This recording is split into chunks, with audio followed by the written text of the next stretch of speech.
Pues hola a todas y a todos, de nuevo. Comenzamos ya la mesa de transición energética, que transcurre en paralelo con las otras mesas, y después de esto tenemos ya el cierre del foro. Lo que hemos pensado, no están todos los ponentes todavía, alguno no ha podido llegar, otro está en otra sala. Vamos a hacer una exposición de cada ponente, un breve turno de preguntas para que no se pierda el hilo. Según lo veamos y lo veáis vosotros, un descanso o no, y después siguen los ponentes y al final, después de la última intervención, queremos hacer un coloquio grande, ¿no?, con suficiente tiempo para que se puedan hablar de todo lo que queráis. Y se me ha olvidado decirle a Bernard Cotier, por favor, que suba también a la mesa para presentaros brevemente, aunque en realidad nos hemos conocido todos estos días, salvo a Jordi Ortega, que es fundador del Fòrum Ecològic. Se ha doctorado con una tesis sobre transición energética, es profesor de la Politécnica de Cataluña, entiendo, miembro de los Verdes durante la época del consenso-disenso nuclear y la época de la aprobación de la Ley de Renovables y también de la abolición del programa de techos solares. Es colaborador de Amigo de la Tierra y en 2012 ha escrito La energía después de Fukushima y colabora también en varios medios de prensa escrita. Así que, cuando quieras, adelante. Bueno, muchas gracias por asistir a la organización, por el acto, las jornadas organizadas. Y bueno, un poco intentaré explicar la transición energética, en principio intentando también quitar ciertos tópicos que hay de que en Alemania por la transición energética es una cosa de consenso y de acuerdos, cuando hay un conflicto estructural fuerte y una lucha también fuerte a nivel, como se ha explicado Guter, ¿no?, en tema de Gorleben, que no está resuelto, el tema de Hasse no está resuelto, el tema de qué hacer con el cierre nuclear no está resuelto, y hay más cosas no resueltas que resueltas. Está resuelto el tema del calendario de cierre y ya está. En el año 2000 se impulsó el cierre de nucleares, luego en 2010 se fue atrás, con Fukushima se volvió adelante, lo cual también indica pues, ese vaivén, ¿no?, de que las cosas avanzan, se frenan, se vuelven a empujar, se vuelven a frenar, y estamos en un proceso que no es inevitable, sino que gracias a la lucha de los movimientos sociales tira adelante con toda una gran oposición de grandes poderes a los que nos enfrentamos, y también tienen sus debilidades que por eso conseguimos avanzar. Un poco quería hacer un poco de visión, sobre todo panorámica, porque si nos quedamos en el fotograma de lo que pasa ahora, no vemos la película, que es un poco lo que dice Schumpeter, ¿no?, que a veces analizamos el presente y no pensamos que el presente tiene un pasado y un futuro.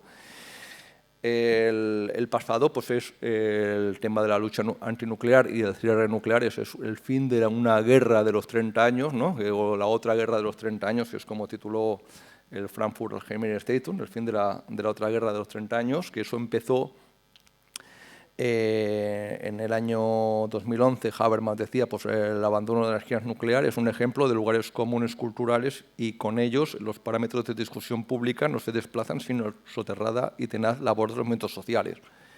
Y a veces, por ejemplo, en la crisis económica, pues se ha impuesto, en cambio, y ha impuesto con el tema nuclear el poder de los grandes lobbies, y en cambio en el tema nuclear, pues casualmente, gracias a Fukushima y gracias a otras cosas, pues se impuso el fin de ese conflicto generacional que duró 30 años y que llevó pues, a cierres nucleares.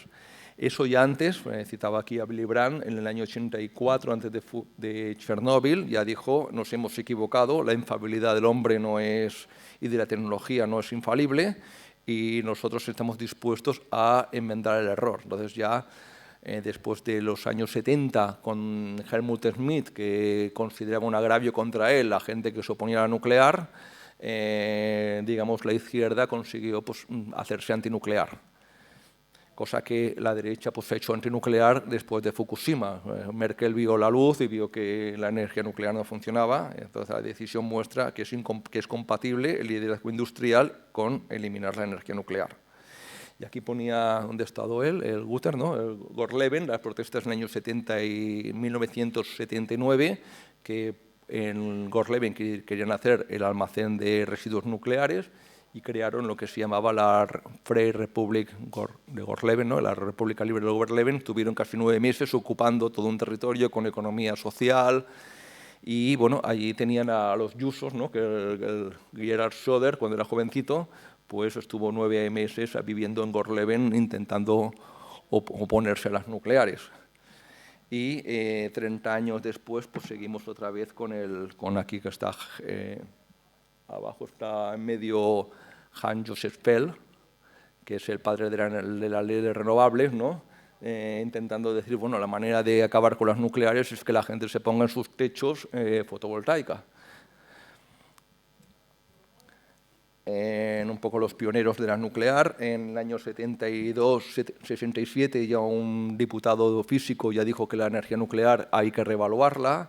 En los años 70 empiezan por abajo diciendo que hay que cuestionar todos los planes, que el progreso y las nucleares van juntos, no van juntos. En el 75 los Jusos hicieron una propuesta de tener el programa nuclear. Muchas partes de los Jusos fueron los fundadores también de los Verdes, Petra Kelly, etcétera, ¿no? Y bueno, pues fueron avanzando. También dos fotos que demuestran que la energía renovable, la transición energética, puede dar marchas atrás. En los años 70 en Estados Unidos había un montón de institutos de investigación de energías renovables. Esto es una imagen de Londres el 78. Había barrios forrados con fotovoltaica porque había la crisis energética. La crisis energética se solucionó con las guerras del petróleo y empezaron a desmantelar las fotovoltaicas en los barrios de Londres. Entonces, igual que en los años 70 hubo una marcha atrás, ahora también puede haber una marcha atrás si nos relajamos y pensamos que eso es inevitable. Y esto es Jimmy Carter, que luego encargó el informe Global 2000, poniendo fotovoltaicas en la Casa Blanca, y cuando llegó en el año 80 Ronald Reagan, pues se cargó las fotovoltaicas, las metió en el garaje y eso ha cerrado. En la transición energética, bueno, ¿cómo empieza? Pues sobre todo el golpe fuerte lo da cuando en el año 98 gobierna SPD Verdes. Hay que decir que el gobierno del SPD Verdes, 50 diputados de la CDU votaron el gobierno del SPD Verde, con lo cual no era un gobierno pequeño, sino que ya, digamos, socialmente Alemania dijo es bueno una renovación de la política, una renovación del gobierno y no ese enfrentamiento que tenemos aquí en España de o tú o yo. Tres cosas se iniciaron. Una cosa fue el programa de los techos solares, 100.000 techos solares en el año 99. Es una política que inició Japón en los años 80. La reforma fiscal ecológica, que la lograron apoyar en el año 99, la ley de energía renovable en el año 2000 y el consenso nuclear en el año 2001. Pongo aquí en consenso entre comillas porque bueno, había consenso, disenso o qué, digamos, concesiones hicieron a las energías nucleares en el año 91 para que las nucleares aceptaran ese acuerdo de cierre. Empiezo un poco... Intentaré ser un poco telegráfico. El programa de 100.000 techos solares empieza en Japón en el año 99. Lo que hacen es intentar recuperar la idea esa de corriente, de la guerra de los corrientes a principio de siglo, de corriente alterna, corriente continua, modelo centralizado. La fotovoltaica en modelo descentralizado necesitaba menos apoyos que modelo centralizado que modelo centralizado. Evitas pérdidas de transporte, evitas pérdidas de transmisión, evitas pérdidas de sobrecostes de redes de transmisión, y en el sur de Japón se pusieron a hacer autoconsumo. Entonces lo que daban era un bono para autoconsumo, que es lo que hicieron en Alemania en el 99. Y eso se ponen muy nerviosos cuando consiguen en año y medio 400 megavatios de autoconsumo, y en el año 2002 lo abolen. Hay la abolición y lo cierran, el programa de los techos solares. Luego, si queremos comentar alguna cosa más de cómo funciona el sistema de los programas, porque luego ahora por ejemplo, Baviera, Baden-Württemberg, los Länder, lo que hacen es programas, pero no a fotovoltaicas, sino a tecnologías vinculadas a la fotovoltaica para mejorar la productividad de la fotovoltaica. Entonces, por ejemplo, pongo aquí, en Japón hicieron 60.000 patentes para, por ejemplo, yo estuve el otro día ordenando el despacho, no sé qué, o el ordenador, y todo funciona con 24 vatios. Y todos la lámpara, el portátil, la pantalla, tiene transformadores, con lo cual, si quitas transformadores, fotovoltaica, no subes a 230 y luego tener que volverlo a 24, sino todo a 24 en corriente continua, pues consigues mucho más productividad la fotovoltaica, con menos fotovoltaica, menos batería, que es un poco la polémica entre Claudia Kempfer con Hans Werner Sinn, que decía, no, es que hace falta muchísima batería y muchísima fotovoltaica, y ella demostró que con la mitad de fotovoltaica y de batería se conseguía 100% renovable. El resultado de los programas de techos solares pues es 400 megavatios en 2 años, barrios enteros de fotovoltaica, y el poder de las compañías convencionales pues quedaba tocado. Aquí pongo un poco en Hessen, el German Scher con Claudia Kempfer hicieron un programa de 100% renovable en el año 2025, impulsando trigeneración en edificios. Entonces, digamos, electoralmente, pues supuso que el SPD ganara las elecciones con 36% de votos, y ahora vuelve otra vez, renunciando a esas ideas ambiciosas en renovables, al 20%, que es un poco lo que luego al final comentaré de las elecciones europeas del domingo pasado, que los verdes pues ya casi se convierten en partido de oposición. En aquella época, Wolfgang Klimen lo que dijo del programa del SPD, que quería 100% renovables, es que era un peligro para la economía alemana, con lo cual pues también lo que impidió que Andrea Ypsilim consiguiera la presidencia de Hessen, y fue un escándalo por lo que hubo allí. Conseguir, pues bueno, los nucleares del SPD pues votaron a favor de la CDU para evitar ese programa. El otro programa es el tema de la ley de renovables, que es un poco lo que nosotros aplicamos en el año 2004, ¿no? Del sistema de prima o sistema de premio regulado de la renovable para impulsarla. Entonces eso empezó en Alemania, no con la ley de renovables, sino empezó mucho antes. Aachen en el año 85 lo aplicó, que es la ciudad que está al lado de una central nuclear de Bélgica, que resulta que hace 2 años creo que demostraron que grupos terroristas habían entrado en subcontratación y habían entrado en sitios de seguridad y han boicoteado el transformador 2 veces quemándolo para ver si petaba la central nuclear. Con lo cual también el riesgo terrorista en tema nuclear también está relacionado, y se ve que pues, terroristas islamistas pueden entrar en el corazón de una central nuclear y hacerla volar por los aires. En el año 86, Hamburg, Berlín, etcétera, aplican también ese sistema, que era, como las redes son locales, aplican un céntimo, era un penique de kilovatio hora, y con eso conseguían retribuir la fotovoltaica que generaba con 50 marcos de la época.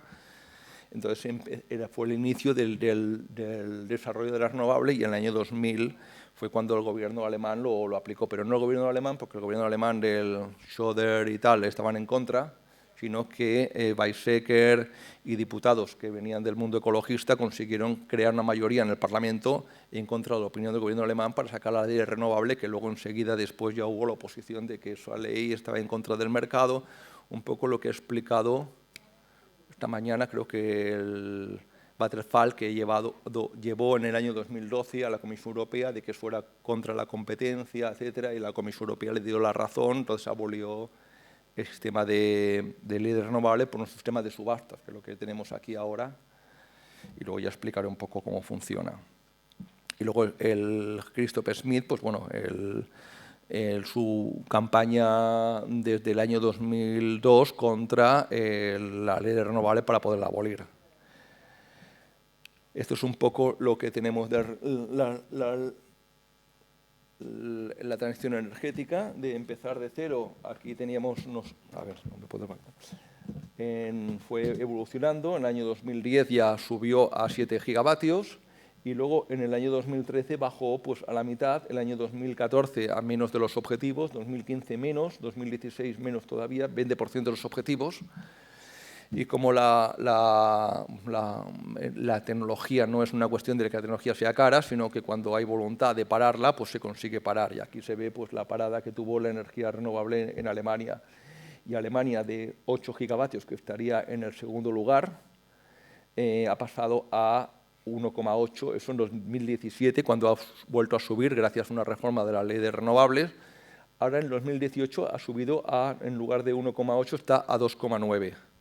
Pero eso sobre todo no por que las ciudades que han municipado la energía han creado un sistema en que ponen fotovoltaica en las viviendas y eso permite crear un sistema de tarifa especial de fotovoltaica directa y eso ha hecho que las energías renovables vuelvan a subir. Pero bueno, otra vez tendrán otra vez en contra todos para intentar evitarlo. Pero bueno, es un sistema. Y luego aquí se ve pues eso, la evolución de la energía solar y la energía renovable y cómo se para. Esto es arriba es la tarifa que se paga por la energía renovable. Lo de arriba es la tasa que se paga en el kilovatio hora por la energía renovable, que es la Umlage EEG. Y cuando en 2014 se decía es que se disparó el precio estos años porque la CDU y los liberales pues, hicieron lo posible para que el precio se disparara y frenar la renovable. Y luego, a partir de 2014, la tarifa de EEG ha mantenido recta, no ha subido, incluso ha bajado un poco. Y aquí tenemos China en primer lugar, Estados Unidos, sobre todo California en segundo lugar, la India en tercer lugar y Europa pues, va cayendo y por eso luego sale Bernier diciendo hace falta un EEG, un Green New Deal, porque si no China y otros países adelantan a Europa. Entonces Europa de liderar el cambio climático, liderar la transición energética, lo que ha tenido lugar estos últimos 4 o 5 años es la parada y no hacer nada. Y luego cuando decimos aquí que con las subastas vamos a impulsar en España las renovables, pues en los países que han impulsado las subastas, quitando el sistema que funcionaba, no funciona y por tanto aquí tampoco funcionará. Aquí el sistema de subastas, tan malo que es, resulta que en lugar de bajar el precio, lo que ha conseguido en los últimos años es que el precio suba. Aunque la tecnología baje un 25%, se tiene que pagar cada vez más por la fotovoltaica. Y esto es el sistema, esto es un barrio de Frankfurt que el gobierno municipal ha puesto fotovoltaica y lo que hace es vender la fotovoltaica a los vecinos sin peajes y sin impuestos, con lo cual vendiéndole a la mitad de precio. Y claro, cuando uno te pone fotovoltaica y dice, ¿qué te cuesta la fotovoltaica? Te dicen el precio de inversión, no te dice el precio del kilovatio hora que te va a salir.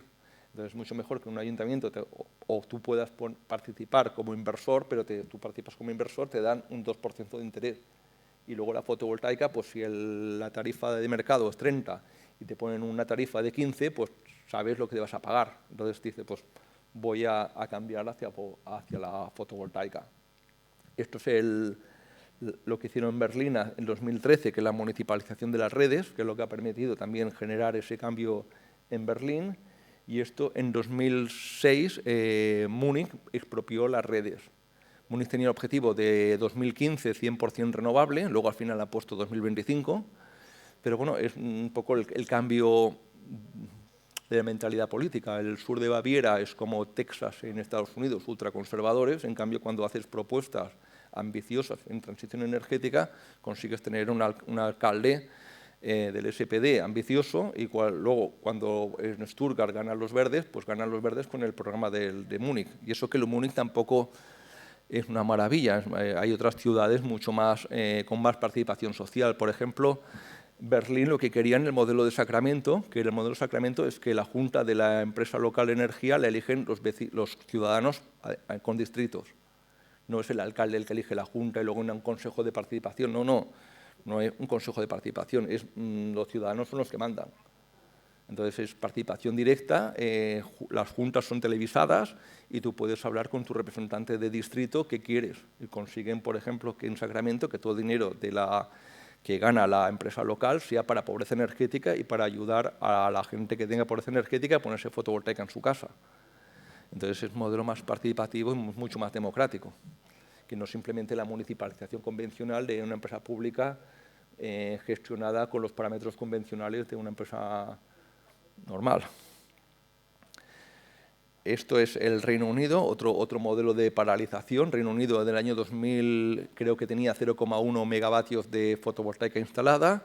En el año 2015 llegó a 3 megavatios y en 2016 empezaron a hacer reformas y cayó a 0,5. Entonces, pues, aunque el gobierno de Reino Unido sigue en la boca de la transición energética, ha parado la transición energética. Incluso la gente que puso fotovoltaica, con el cambio de regulación de que la que tú vendes en la red se hace un PPA y las empresas suministradoras te dicen el precio que te van a comprar, lo que han hecho es arruinar a 250.000 familias que pusieron fotovoltaica, que es un poco lo que pasó aquí con el drama de la retribución razonable. Aquí está la presidenta de Renania del Norte, que ahora ya no es presidenta de Renania del Norte, que es lobista del carbón y a favor del carbón. Aquí el impacto visual del carbón a cielo abierto.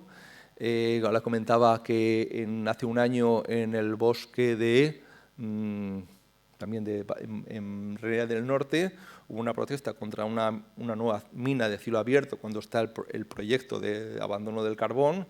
Un activista que estaba colgado en un árbol, le cortaron las cuerdas, se cayó, se murió.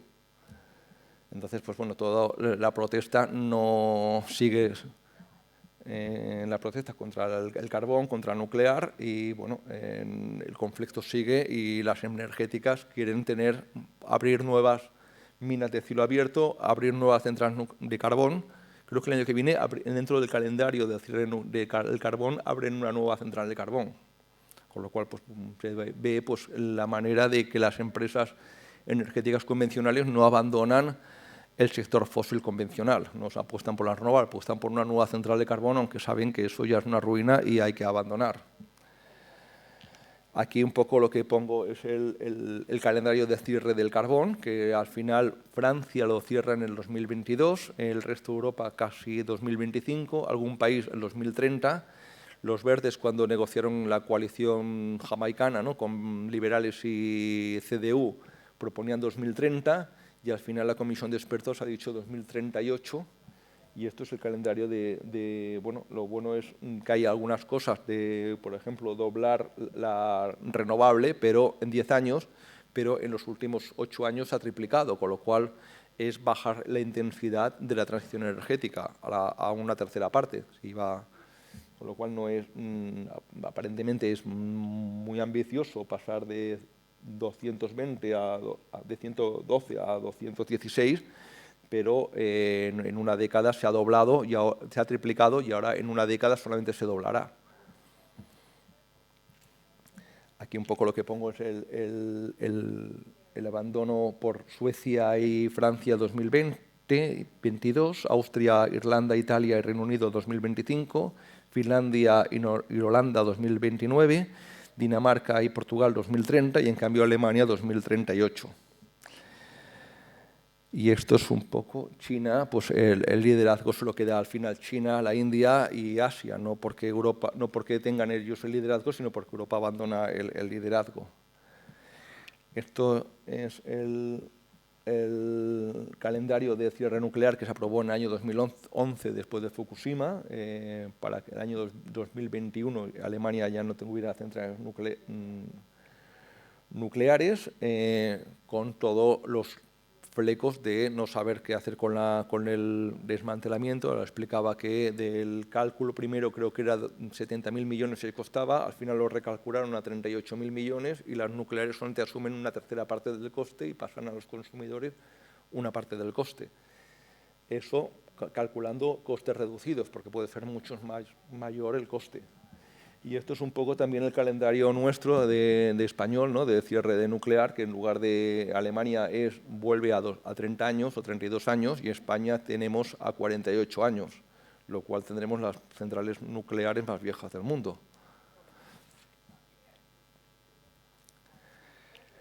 El consenso nuclear, bueno, pues se hizo... vale. No, ya quedan dos. El consenso nuclear se hizo con muchos regalos. El Hermann Scher ya criticó esos regalos.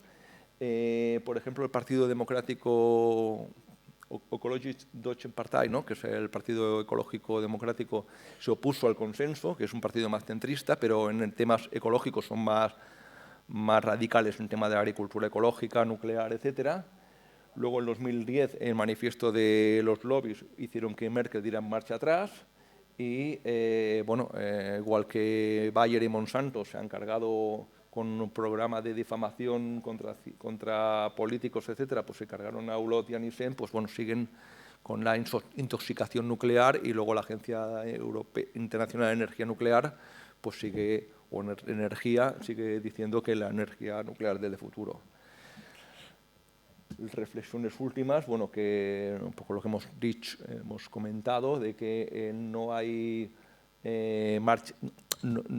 pensar que no hay marcha atrás es un error, siempre pueden frenar y siempre podemos conseguir, con la lucha, conseguir avanzar. Y sobre todo, pues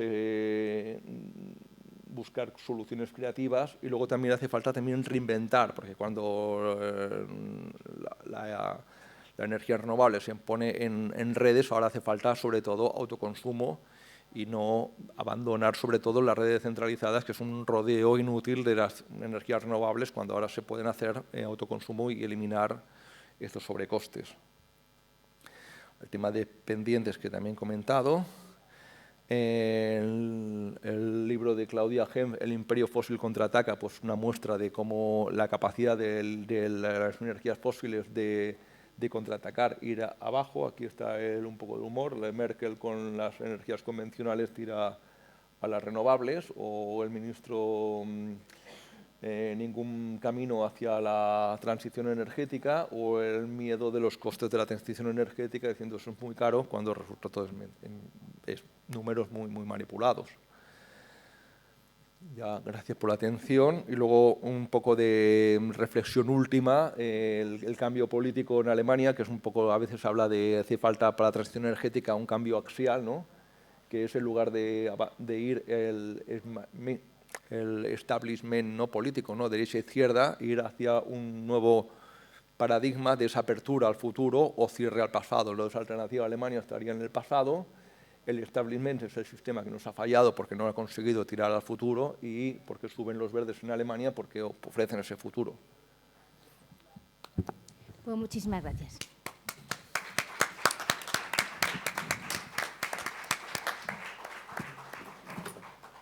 ¿Alguna pregunta, alguna cuestión? Seguimos, pues. Pues tenemos aquí a Marisa Castro, que es... Ah, sí, perdona, no te había visto.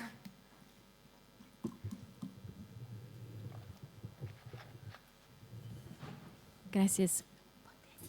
Is there something in Europe, in any of the countries, a distinction between carbon-free and renewable? The legal definition for renewables, does it include nuclear power in any country, or is carbon-free and renewable synonymous, or are they distinctly different? And in any countries, have they defined nuclear as a renewable? We know they call it carbon-free, but does any country consider nuclear renewable energy?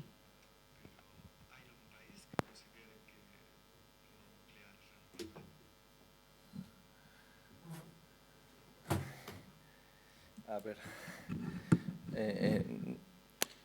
yo creo que un error es el tema de descarbonización. Luego supongo que el Pep lo explicará mejor.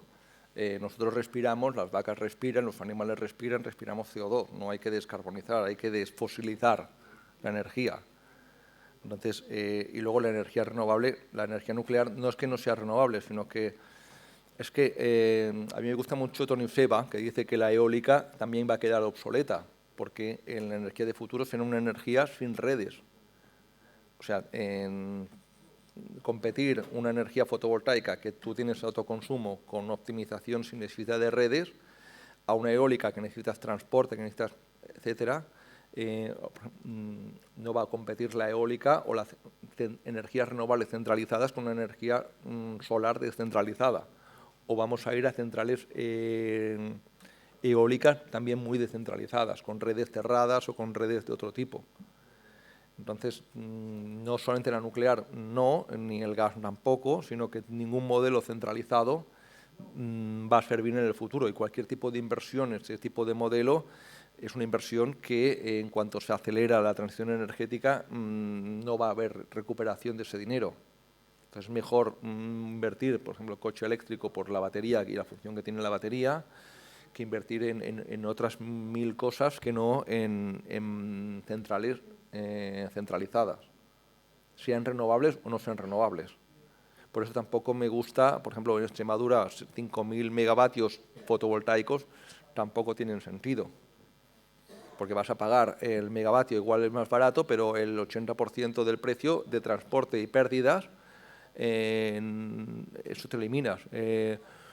La disrupción significa cambiar algo por nada. Una bicicleta eléctrica con batería, pues es mejor una bicicleta eléctrica sin batería. Entonces, el concepto disruptivo, incluso Industria 4.0, también significa ese tipo de disrupción. No necesitas la logística, no necesitas... No sé si te contesto la pregunta. ¿Alguna otra pregunta? Bueno, yo tengo una. ¿No consideras que las energías renovables son complementarias, que los diferentes tipos... ¿Qué? No sé si se me está oyendo por el micrófono o no. Sí, lo que pasa es que me he puesto, pensaba que era... No sé cómo va esto. Sí, tengo que apretar algo, pero no sé bien qué. Bien, el caso es, si no consideras que las energías renovables son por característica propia complementarias, quiero decir, que no puedes realmente prescindir de ninguna, que cuando tienes viento a lo mejor no tienes sol, cuando tienes sol no tienes viento, etcétera. Quiero decir que se necesitan las unas a las otras para poder desplazar a las fósiles, la nuclear, etcétera. Por ejemplo, en Japón empezaron con el modelo más de autoconsumo. Lo que pasa es que el modelo, digamos, de vertido y cobrar por el vertido, lo que ha hecho es acelerar la caída de precios, porque ha acelerado, cada vez que la renovable sube un 50%, el precio baja un 30%. Pero cuando ya tienes unas energías renovables muy baratas, el rodeo de las redes lo que haces es hacerla improductiva, porque una parte de la producción se va a perder por las redes, vas a tener que pagar las redes, con lo cual es un coste añadido que no tiene el autoconsumo, y luego puedes ir hacia la optimización, que es la revolución fuerte, que es lo que comentaba, de 6.000 patentes de electrodomésticos que se adapten al autoconsumo. Y, por ejemplo, Claudia Kemp, contra el IFOS, decía, lo importante es tener tecnologías de consumo, gestión de demanda flexible para integrar esa fotovoltaica. Si no vamos, o sea, el puente hacia las renovables, no está mal utilizar las renovables en el modelo centralizado, pero al final del puente vamos a ir hacia el modelo descentralizado. Luego, ese modelo centralizado, si haces redes locales o de redes cerradas, donde metes eólica, metes otras cosas, también puedes complementarlo. Por ejemplo, en Baviera lo que hacen es apoyar la trigeneración o el pellet de calefacción y agua, y luego puedes generar también electricidad por la noche. Entonces, buscar sistemas que vayan cada vez más y luego esto también va en consonancia también con el decrecimiento, porque lo que buscarás ya no es meter mucha fotovoltaica, sino optimizar la inversión, optimizar la batería, e igual ganar más dinero o ganar más innovación tecnológica en un consumo que se adapte a eso. No sé si... Claro, la idea nuestra es un poco en el mix energético, qué mix energético necesitamos para tener 100% renovable. En lugar de pensar, es necesario repensar todo el sistema, que es un poco lo que hicieron en Japón en los años 80, y que al final el modelo, creo que nos hemos quedado muy atrapados con el modelo de renovable vertida a la red y que la red gestione el sistema. Muy bien, muchas gracias. Mira, hay otra pregunta. Va a ser la última, ¿vale?, de este ponente. Luego en el coloquio más.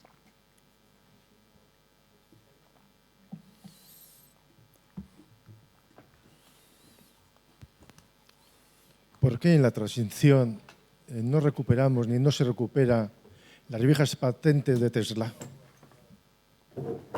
las viejas patentes de Tesla de la energía continua. Bueno, la idea justamente es ese, recuperar la transición energética que Al micrófono, por favor, habla.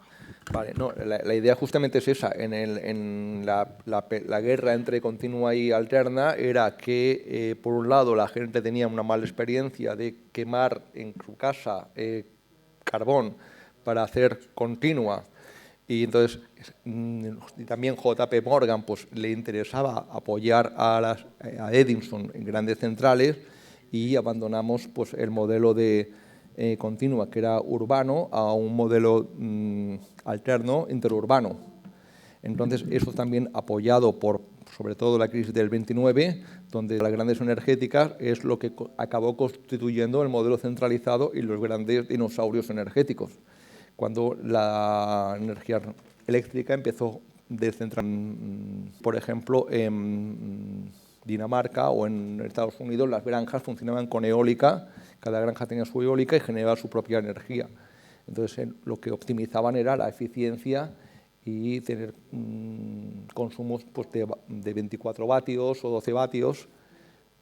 Y ahora tenemos electrodomésticos casi todos, excepto neveras y alguna cosa más, de 24 vatios, con lo cual se podía, sin mucha dificultad, eliminar todos los transformadores, no tener que tener la fotovoltaica a 230 y volver otra vez a replantear la historia. Eso hay un francés que habla de retroenergía, ¿no? Es decir, bueno, hay soluciones del siglo XIX que se podían aplicar a la transición energética del siglo XXI.